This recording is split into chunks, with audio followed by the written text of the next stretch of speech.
love you, Cleveland. And I love you, Ohio. And a very pleasant welcome to this week's version of Bonus Time with Drennan on the Big Play Network. I'm Bruce Drennan, along with Ryan Smith, my producer. It's great to have you aboard. We have so much to cover this week. Cavaliers, the Browns, the NFL, the college football playoff rankings are out for the first time, and obviously the World Series. So how are you, Ryan? Raring to get into it? Oh, I'm ready, Bruce. I'm excited. Big day. Well, it's a big day, all right, because I was handing out candy last night, and I wake up this morning to this. If you are observing us from anywhere besides northeastern Ohio, which I know many of you are, we woke up to a whiteout. And I'm not talking about Happy Valley at Penn State. I don't know about you, Ryan, but get me to Florida as soon as possible, okay? Well, I'll tell you what, Bruce. People are not ready for the snow here because the first day we see snow, traffic jam on the highway. I said, you got to be kidding me. Already November 1st, and I'm going to have to deal with this. Would you have to come downtown pretty early? Yeah, I get here usually around 8:15 to prepare for Matt. So you're in the middle of the rush. Hopped right on the highway. Yeah. Barely could merge. Way too early for this headache.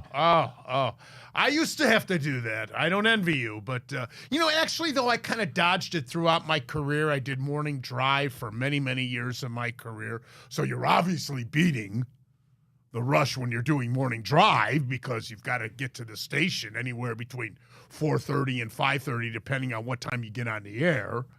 And then when you're off, the rush is over, so you can fly right to the golf course. Not if there's a whiteout. But, and then when I was doing the television show on the network, I didn't have to be downtown until noon, 1 o'clock in the afternoon, because I didn't go on the air until later in the afternoon. So I was on before the Indians games or the Cavaliers. So I beat it that way, too. I was downtown before the afternoon rush, and then the afternoon drive rush was over by the time I got off the air. So I was lucky in that regard. But I don't envy you, my friend. I do not at all. November 1st, we got snow. Halloween's passed. It's officially, I guess, Christmas time because people love to skip over Thanksgiving. We know that.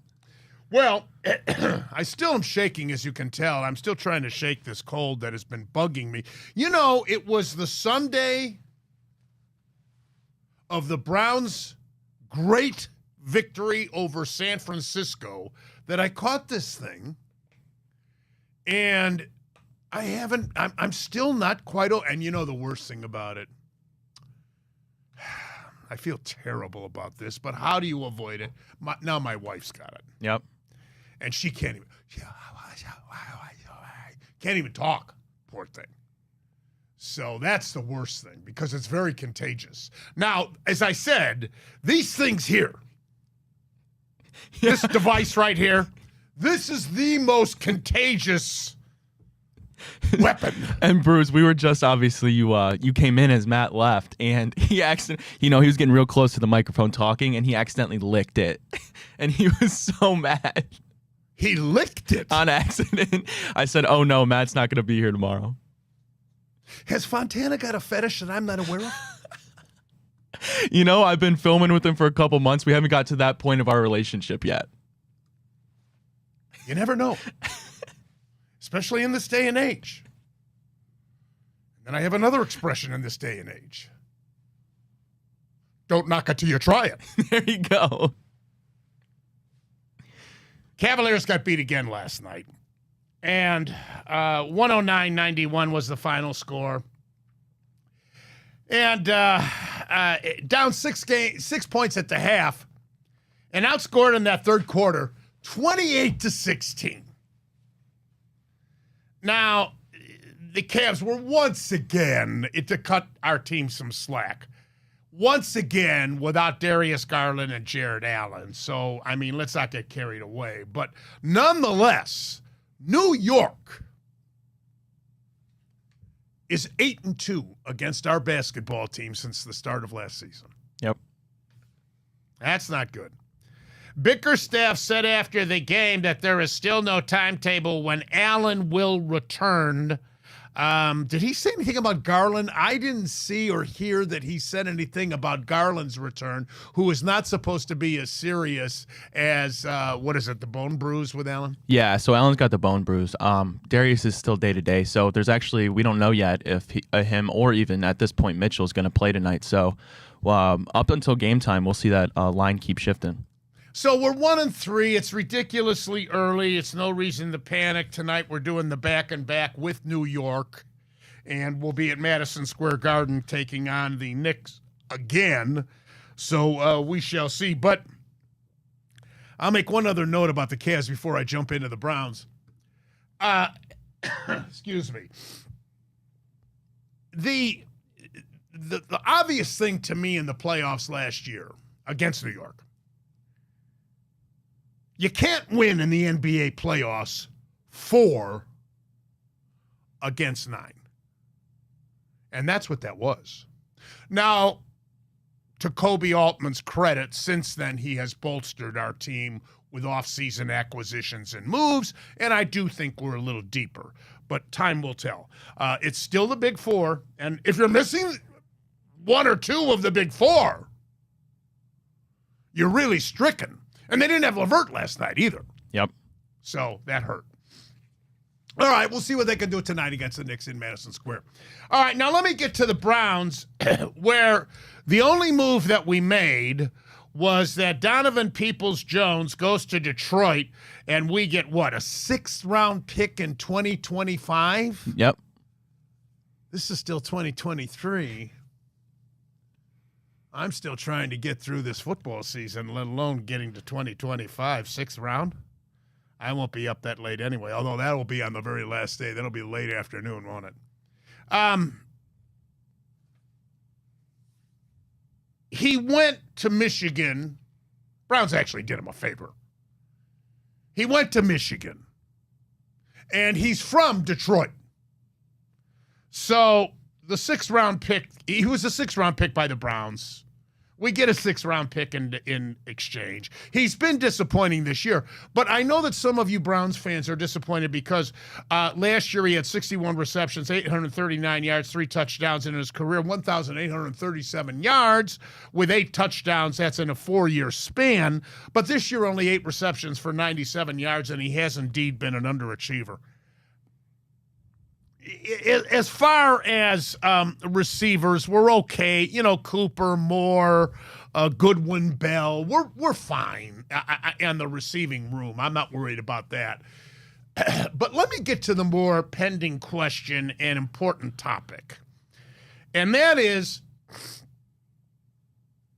why didn't the Browns make a move for a quarterback?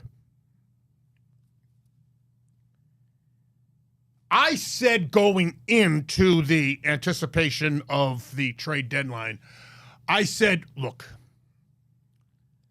if the Browns acquire a quarterback, it will depend on how good of a quarterback that is that we acquire to tell you the status of Deshaun Watson. So if we'd have gone for a Brissett, and I understand that they wanted like a 3rd-round pick, which we have, considering the Watson trade, the pickings are slim as far as our draft choices in the next few years, which is all the more reason why within the 5-year contract, we better make it to the promised land and win it, because if we don't, in my opinion, that will set this franchise back an additional 5 years. But that's a different topic for a different show. So if we got a quarterback like Brissett, we would have had to give up more, and it would have told you, in my opinion, that the Browns felt that Watson was more seriously injured with the shoulder than what all of us have been led to believe. If we went for a lesser tier quarterback, someone brought up on my radio show the other day, Jameis Winston, that would tell me that the Browns are just doing that for Band-Aid purposes. Watson isn't that far away. And then the third scenario is if we didn't make a move, which is the case here, for a quarterback, that should tell you that the Browns feel that Watson is going to be okay or is okay, and we can move forward knowing that he's going to be back and that Walker and the kid would be third string. And that's where we're at. Therefore, as of the recording of this show on the Big Play Sports Network, I believe Watson's going to practice today. And depending on how he looks to the coaching staff, optimistically thinking, I believe he will play against Arizona in our next game come Sunday. So that's the assumption I have to make by the Browns not making a deal for the quarterback. Any chime in on that, Ryan? Well, I will say this. I sure as hell hope that Deshaun can play Sunday, because it's one thing, to go against this Cardinals team, and I hate using this word because it just seems like it's synonymous with Deshaun Watson ever since we got him here in Cleveland, is rust. And I don't want to hear that word anymore. But it would be tough if he doesn't play, and then we have to go into the stretch with Baltimore and Pittsburgh with his first action since the Colts, and he didn't even really play in that game. And those next two games may very well determine whether we truly have a shot to win the AFC North or we're going to be chasing a wild card. Good points. Obviously, we haven't seen the Watson that we had hoped to see when we made this gigantic deal and gave away the bank. And I don't think we can anticipate seeing that for a couple of, even if he does play Sunday against Arizona, I don't think we can anticipate that, because remember when he came back and how rusty he was, and he shouldn't have come back. Which is why I question why the Browns didn't put him on IR right immediately when he got hurt. Because that's a 4 to 6 week span, and that's where we're at with this. Yep. But all the more reason to get hit if he's okay in practice, and if he's okay to answer the bell, and he's better than what he was when we saw him inserted the last time, which he shouldn't have been. All the more reason to get him in there, because Baltimore's on the horizon. Get the rust off, in other words. Because we're going to need him against Baltimore. We can't beat Baltimore with Walker, especially there. No shot. And especially the way they're playing. Remember, I said at the beginning of the season, and I'll still stick by this, Baltimore's the only exception. It wouldn't shock me at all if all four teams in our division go 3-3 against one another. And that 10-7 is good enough to win the division. Again, I now qualify that since we are this far into the season, Baltimore may disprove that. They're the only team that could. Unless Cincinnati, now that Burrow seems to be back and their defense is playing better, goes on a run. But they've got such a brutal schedule. Anyway, the other reason why I think it's important that we have Watson in there, I believe Murray's going to play for Arizona this coming Sunday, rather than this kid Toon, who's a 5th-round rookie? Yes, out of Houston, I believe. To go up against a Schwartz defense that's got to be angry because that last game slipped away from him? I see Murray playing. I'll be very, very, very surprised, because he was medically cleared by their medical staff last week to play, and they held him back. So I anticipate that Murray will indeed play, and all the more reason why we will need Deshaun Watson. Now, I like the Browns in this game. Last look, 7.5-point favorite. I think that's legitimate. Although that's going to be pending, depending on whether Watson is declared the quarterback for us and Murray's declared the quarterback for Arizona. But indeed, that's where we're at. Anything else on the trades, Ryan? With the deadline yesterday, obviously Dobbs moves on. Chase goes to San Francisco, which I thought was a tremendous move. Buffalo gets a cornerback. That was important for them. But that's about it. I mean, those were the most significant moves, were they not? Yeah, they were. And for those, we love to see trades at the deadline. It's exciting. It's a time to revamp and make this, real midseason run and prove that we're in it to win it. However, It isn't like the NBA trade deadline where magical things just happen. And let's just take a breath. Or baseball. Baseball, I think, is the most significant of all. But anyway, go on. So let's take a breath. Andrew Barry brought in the beginning of the season so many key pieces. So I think let's take a step back. We have unfortunate circumstances. We're going to be okay. Let's ride it out. We're 4-3. Pittsburgh lost. They're 4-3. I'm going to get to that in a minute. Cincinnati. Baltimore's the only one. And they're beatable. Not in the last couple of weeks, but they're beatable. All right, let me go through a few things. First of all, Detroit righted the ship after that unexplainable, devastating loss that they suffered at the hands of Baltimore. But they bounced back impressively with a 26-14 victory over Las Vegas. And they're now 6-2. And talk about a team that could go 9-8 and win the division. That's the weakest division. Well, no, I won't say it's the weakest division. I actually think the NFC South is the weakest division this year in the National Football League because Detroit is an improved team and they're a quality. I don't think there is a quality team in the NFC South, to tell you the truth. I just don't think there is. I'd agree with you, Bruce. At least Detroit is good, and hopefully for our sake, upcoming on Thanksgiving, that we're right about that. At any rate, following that loss by Las Vegas, the Las Vegas owner, Mark Davis, fired head coach Josh McDaniel from Canton and general manager Dave Ziegler. So they're moving on. That organization is so screwed up. I'm just confused about that, Bruce, in the sense that totally made sense. They need to clear house. They're in full rebuild.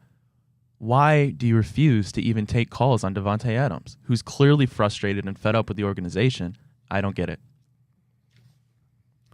Well, yeah, I don't get what the Chicago Bears are all about either. I'm originally from Chicago. They let Sweat go, and what did they get in exchange? I mean, there's another trade that we didn't mention that is just mind-boggling. I mean, so that's another really screwed up organization. I would include Denver to that, except for what they did in Kansas City last week. That's just astonishing.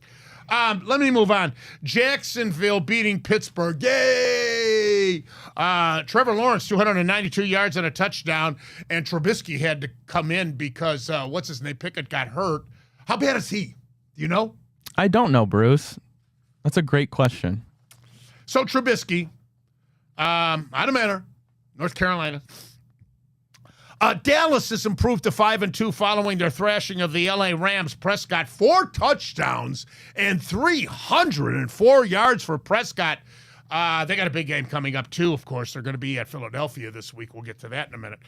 Miami beat New England 31-17. They improved to 6-2. Here's my point about Miami. They're a good team. They're a playoff team. But as we've seen already, when they go up against a physical team,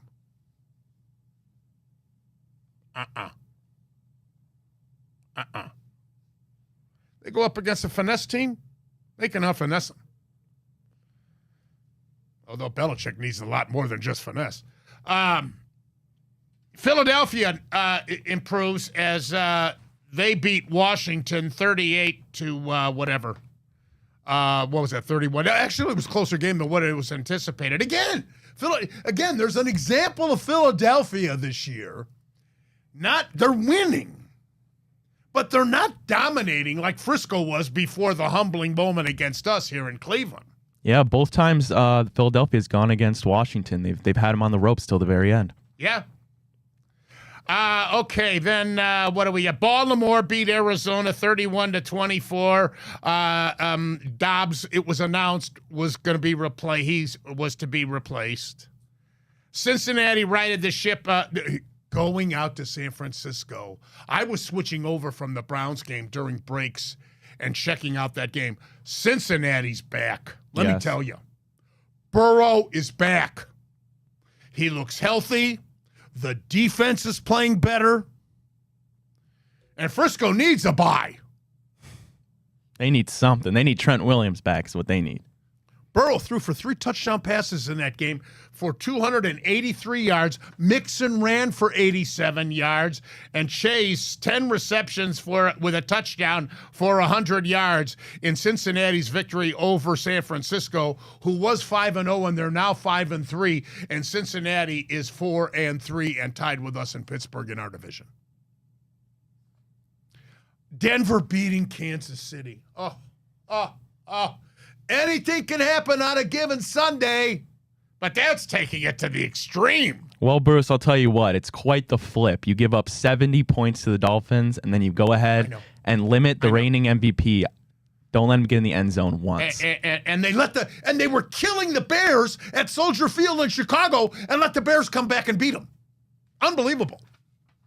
I think. Or was that just the opposite? I think that was they beat the Bears, didn't they?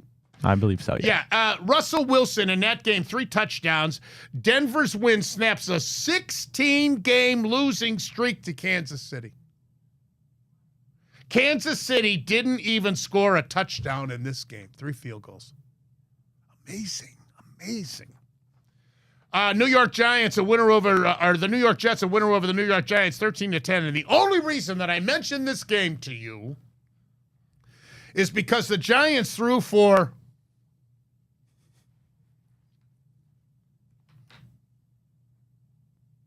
9 passing yards.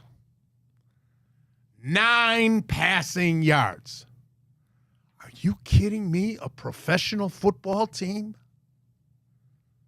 That is the lowest mark since 2000. The game featured only just four of 34 third down conversions. Successful, each team 2 each. Wow. Not good football in New York, Bruce. They haven't had good baseball either. But the Knicks beat the Cavs last night. All right, so Thursday night, you got Tennessee at Pittsburgh. The Steelers are a 2.5-point favorite. Sunday, Miami at Kansas City, with the Chiefs only a 2.5-point favorite. And I believe the odds makers are making that line so low only because Kansas City's disappointing loss to Denver. Yeah, I'd agree. What other explanation is there? Yeah, it's got to be that. I mentioned we're in a 7.5-point favorite against Arizona. I wouldn't be surprised if that fluctuates depending on the coaches announcing about Watson and Murray. Seattle is at Baltimore. Baltimore's a 5.5-point favorite. And Seattle, of course, coming off their victory against us, Geno Smith and company. And by the way, you know, let me make this statement. I didn't make this statement earlier about our game. You know, the end of the game, right before the 2-minute warning, who was that receiver of ours that went out of bounds and stopped the clock? And it's very difficult for a player especially to think of this, but I just want it for speculation purposes, throw it out. I forget who that receiver was for us. If he'd have gone down, if he'd have slid in bounds, instead of the clock stopping, now the clock goes to the 2-minute warning, and now you force, or even if Seattle was astute enough to call timeout before the 2-minute warning, if that had been the case, if he'd have stayed in bounds, you're talking about precious seconds and timeouts. So now you're into the 2-minute warning, and now they have to use their timeouts. Now, here's the other thing. On the 3rd and 3, Stefanski's gotten some criticism this week about about throwing the pass, the bounce off the helmet, which can happen.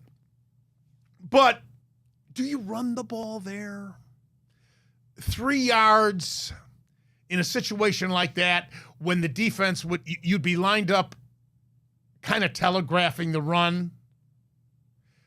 The defense would anticipate the run. Okay, you would keep the clock running, granted, but the odds are you're going to be stuffed anyway. You're going to have to punt. I don't hate the play call.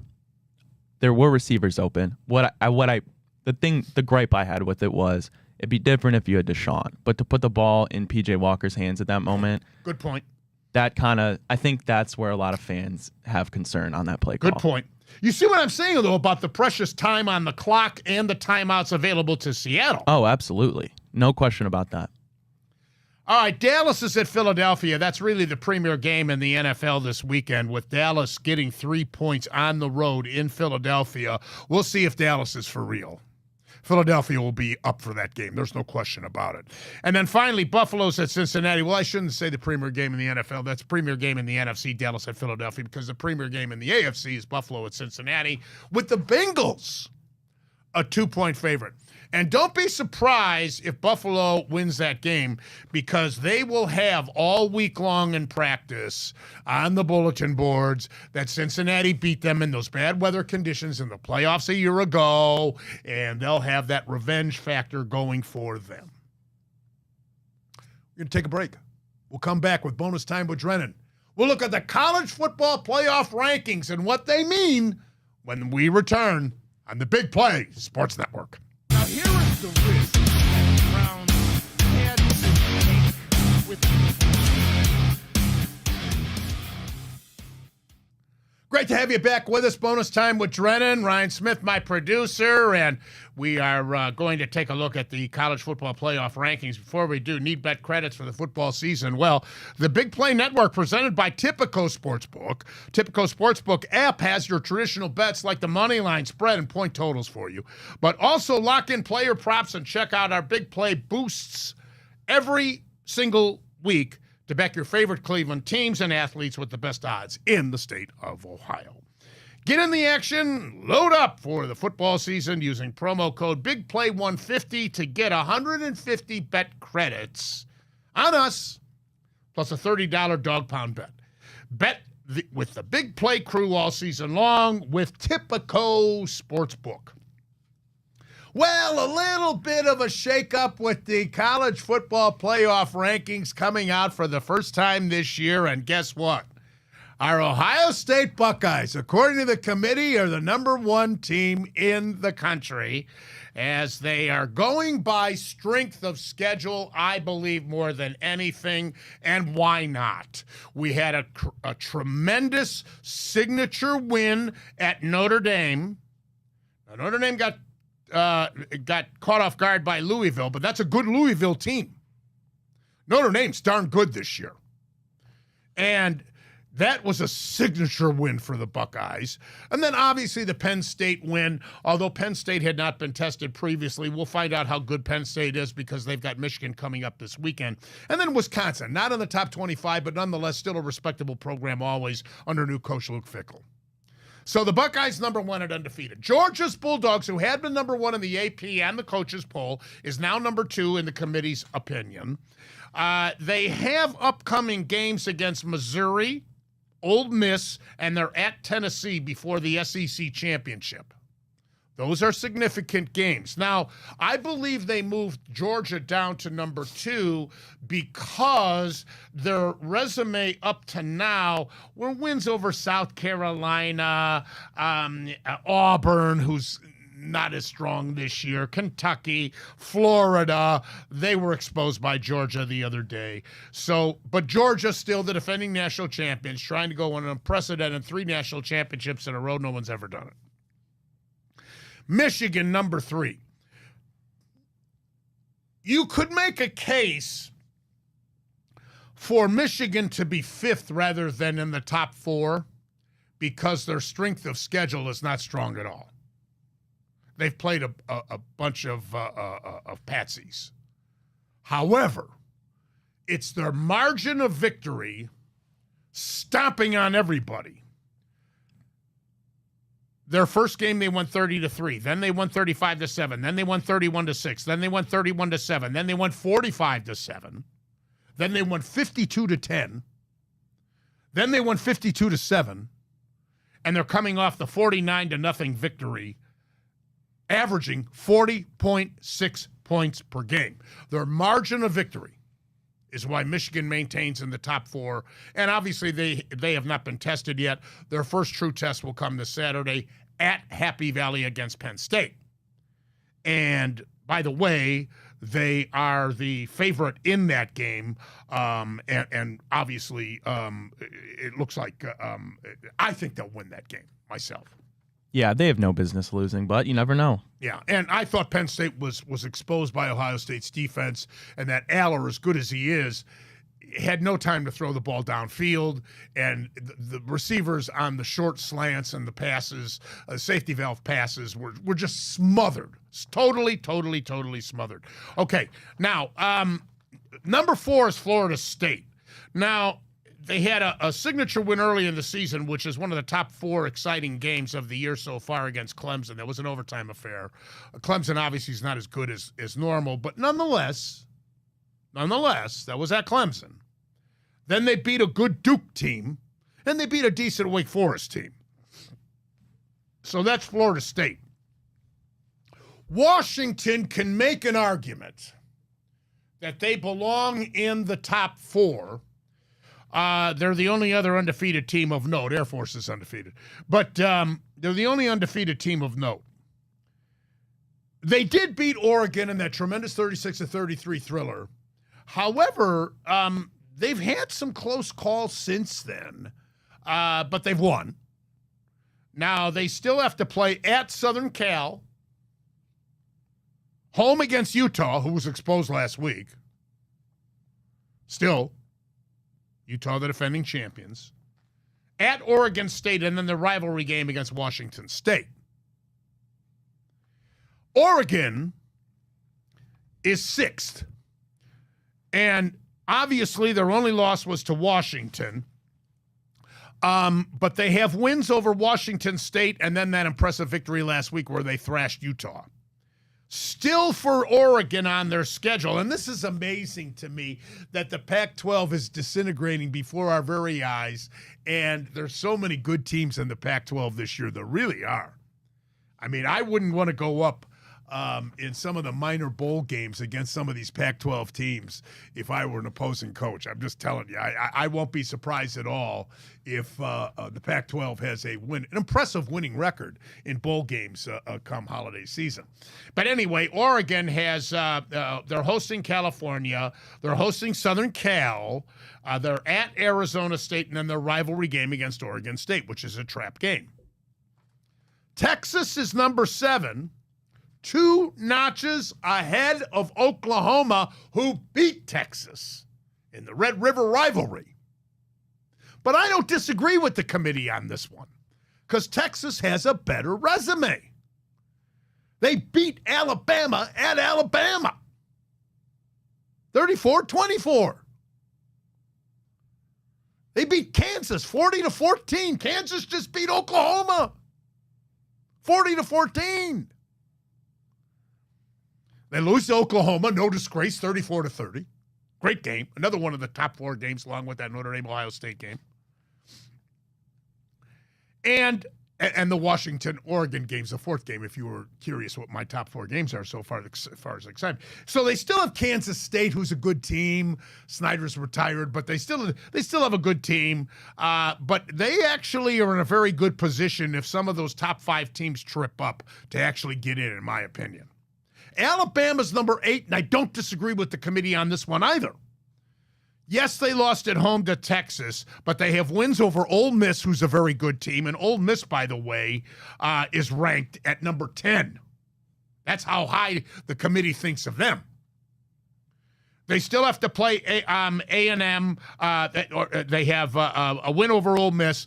They have A&M, a win over Arkansas, a win over Tennessee. They still have to play LSU. That's the key game for Alabama. And then they're at Kentucky and at Auburn, their rivalry game on Thanksgiving weekend. Oklahoma's number 9. The loss last week for them, in my opinion, is devastating and may cost them, even if they win the Big 12. And some of the teams ahead of them in the top 5 get knocked off, which would give them 1 loss. So in other words, if Oklahoma finishes with 1 loss and one of those other teams loses in a close game, and has one loss, I'd give them out of those teams because of that embarrassing loss last week by Oklahoma. But they still have Oklahoma State on the road, and they're at BYU. BYU is decent.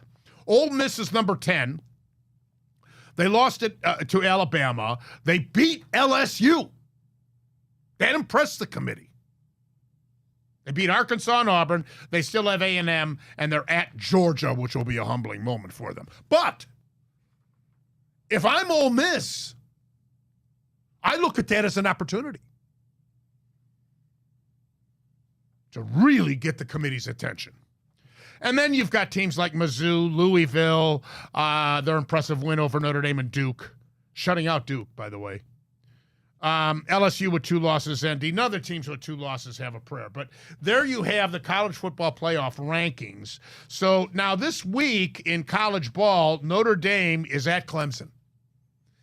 Not a game of any significance talking about the national championship picture, but nonetheless, that's going to be a very attractive game. Notre Dame's a favorite at Clemson by 3.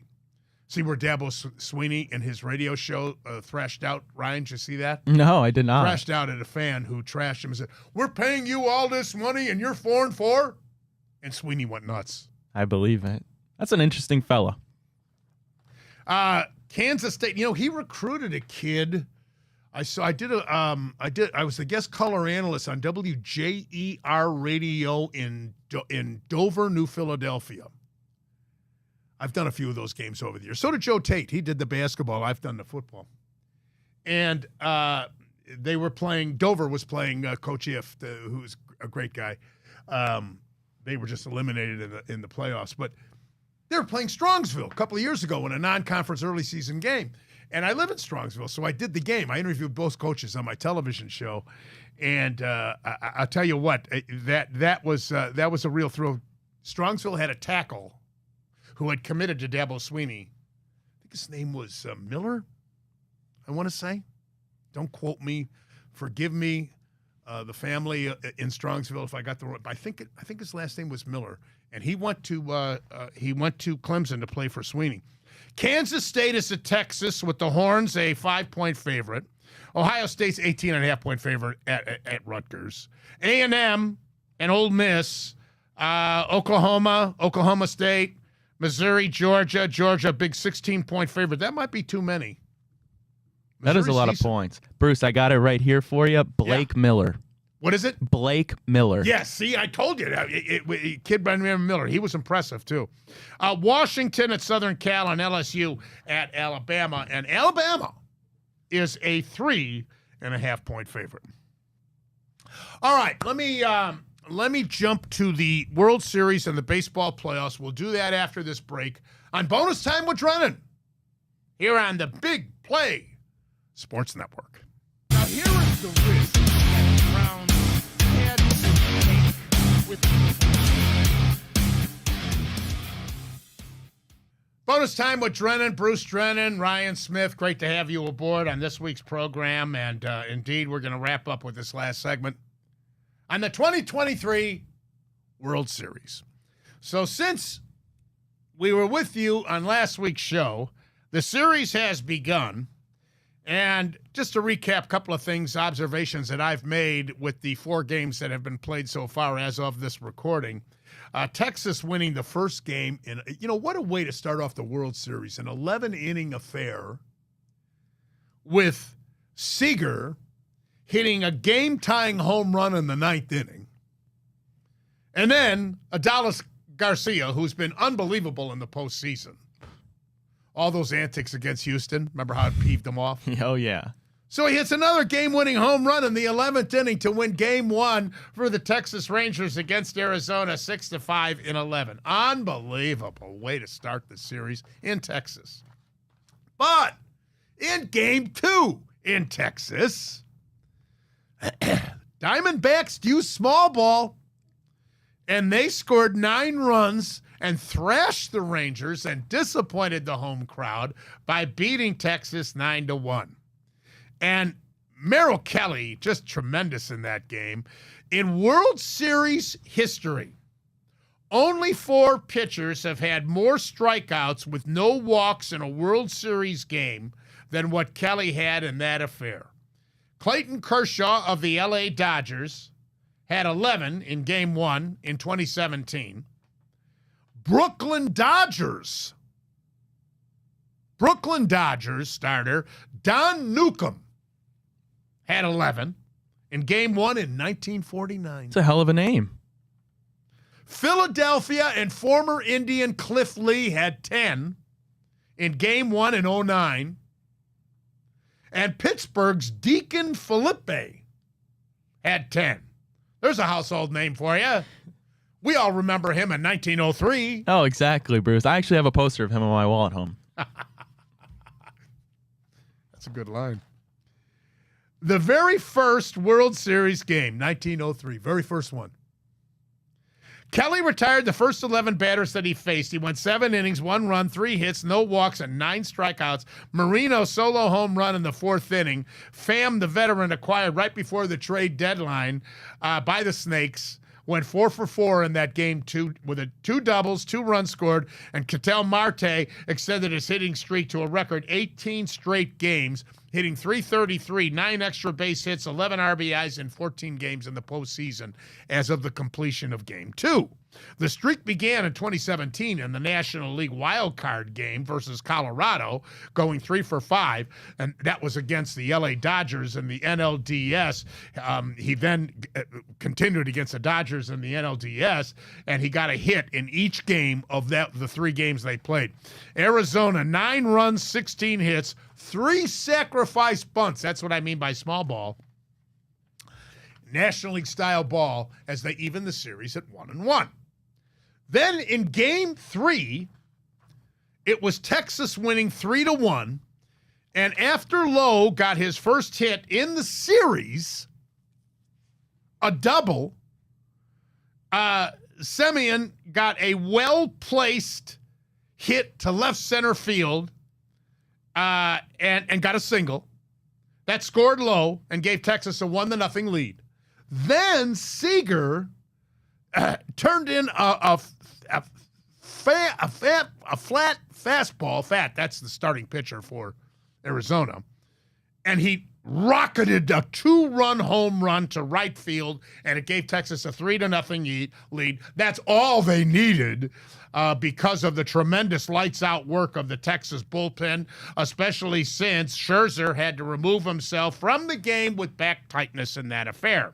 Now, John Gray, Story, Chapman, Leclerc combined for 6 innings of shutout ball and relief, allowing only 4 hits, no walks, and 8 strikeouts.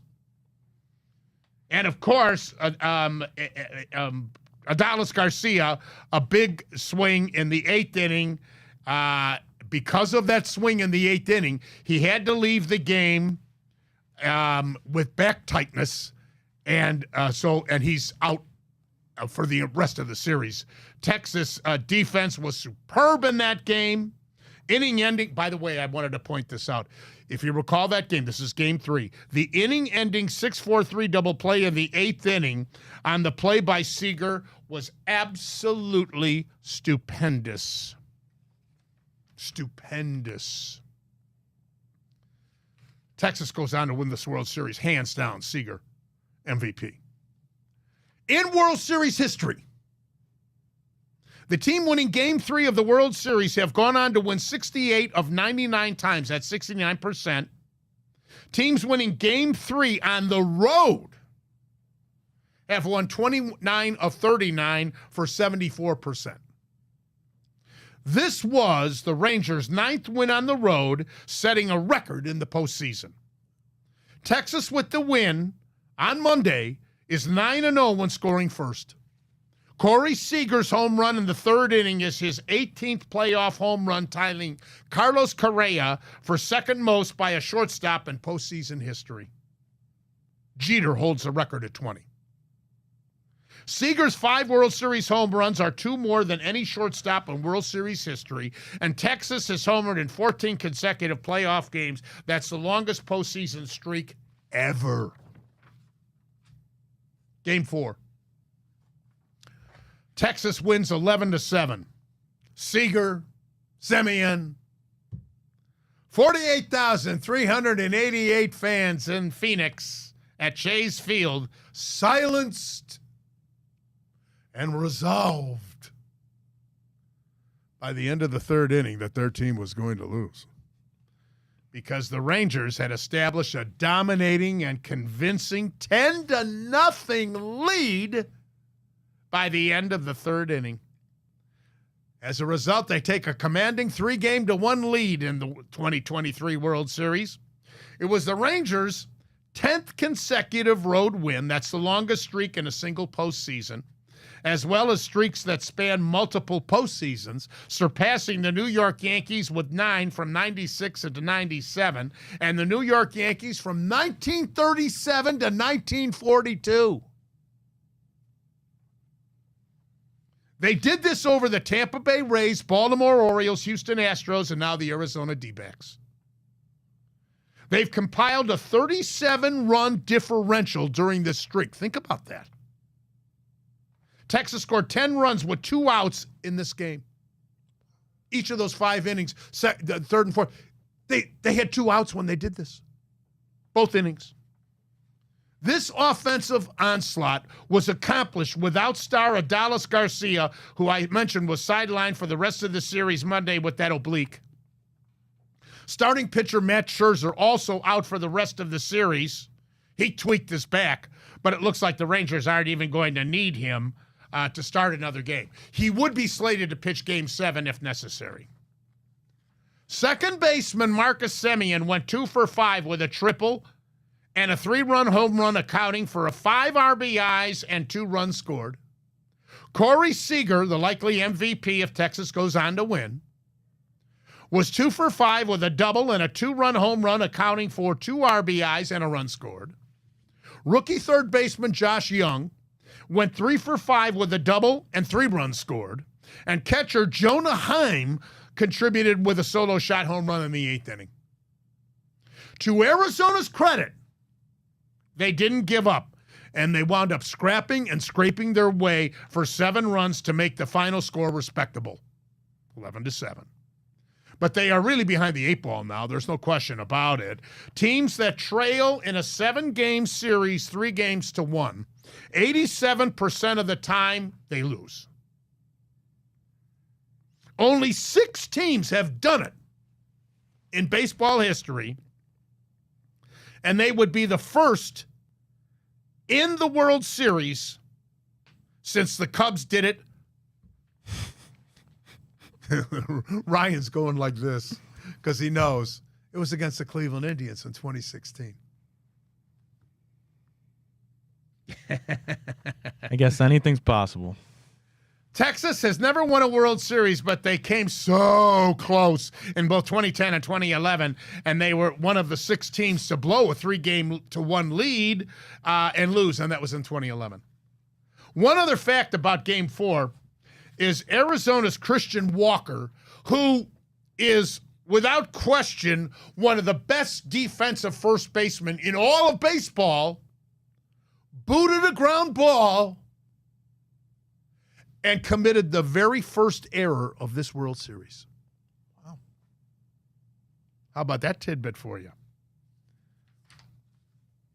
Scoring 5 runs in back-to-back innings, Texas becomes the first team in World Series history to do that. No team has scored 5 runs or more in 2 separate innings, whether it's 2 and 6 or whatever. No team has done that since the Mickey Mantle, Roger Maris, Yogi Berra, New York Yankees did it against the Frank Robinson-led Cincinnati Reds in 1961. Texas has homered in 15 straight playoff games. They have hit for the cycle, or in the second, they hit for the cycle in the second inning. That's only the 10th time that that's happened in World Series history, and the first since Game 5 in 1991 when the Atlanta Braves did it against the Minnesota Twins, and Minnesota wound up winning that World Series in 7 games, one of the most entertaining World Series of all time. 3 or 4 of those games were 1-run games. This won't make Arizona fans feel any better, but Ketel Marte extended his postseason hitting streak to 20, and that's the longest in baseball history. So tonight, it's Eovaldi versus Gallion, and we'll see what happens. It's do or die for Arizona at home in front of their fans, and the Rangers can win their very first. And last but not least, on Bonus Time with Drennan, I want to acknowledge the passing of a great player by the name of Frank Howard. All-star outfielder / first baseman. He died this past Monday at the age of 87. For those younger viewers and listeners, he had a 16-year major league career, 382 home runs, led the major leagues in home runs in 1968, and he finished with 1,119 RBIs. He was second to Johnny Bench in home runs in 1970 in the entire major leagues. In 1968, he hit a record 10 home runs in 20 at-bats, and that record still stands today. Howard was 6'7", and get this, he went to Ohio State. Played basketball at Ohio State as well as baseball. He was drafted by the Philadelphia Warriors of the NBA in 1958, but he chose baseball wisely instead, and he won Rookie of the Year in 1960 with the LA Dodgers, was an MVP candidate in 1962, and was a member of the Dodgers World Series championship team in 1963 that swept the New York Yankees in 4 games. He was a 4-time All-Star, Frank Howard, dead at the age of 87. Hope you enjoyed today's show, and we'll certainly look forward to your tweets. I didn't get to the tweets today, but I promise we will next week. Hold those tweets, save those, and we will get to them next week, Keith. I promise. That is all the time that we have for Bonus Time with Drennan. I'm Bruce Drennan. On behalf of Keith Smith, you have a wonderful week, and we look forward to next week's show. Until then, as always, and most importantly, you remember, I love you, Ohio. And I love you, Cleveland. Now here is the risk that round